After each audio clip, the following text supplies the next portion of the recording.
now the whole what about thiamine? That's such a big area. Such a big area. I'm just going to do a really short little comment here. Thiamine can really make a difference for a lot of people. The right people to look at if you want to understand more about thiamine would be Dr. Chandler Mars. She's the author of the Hormones Matter website. She is wonderful. I've written for her on the topic of oxalate, so she's got some of my articles there. She's done a lot of work with a man by the name of Dr. Derek Lonsdale. He's unfortunately recently passed away, but he's written some amazing work on B1 and, what B1 can be used for. And then Elliot Overton, who is also well known in the field for his understanding of B1, but he's the next generation coming behind, social media friendly, blah, blah, blah. And he's also got some supplements that he's developed. What I would say to you is when you're talking about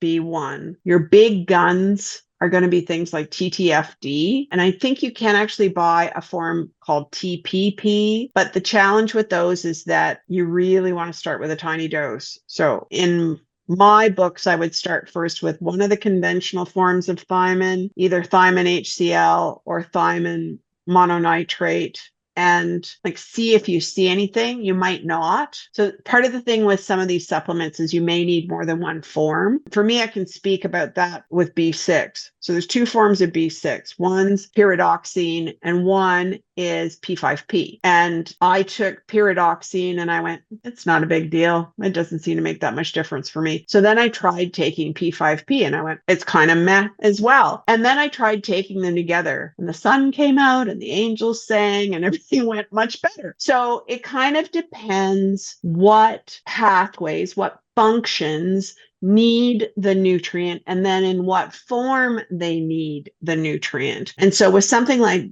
B1 with thiamine, we have a bunch of different forms. So we have the conventional thiamine, HCl or thiamine mononitrate. You have something called benfotiamine. I took a lot of that for a while. It was very helpful, but I think I got to the point where I had too much on board. So the thing with any form where it's fat soluble, even if it's only partially fat soluble, is that you can bioaccumulate. So be a little cautious with those. And then, of course, you have TTFD, which is the one which Susan Owens often talks about as well, which is a sulfur-based one. You have TPP. I can't remember what the chemistry of that one is. You have salbutamine as well.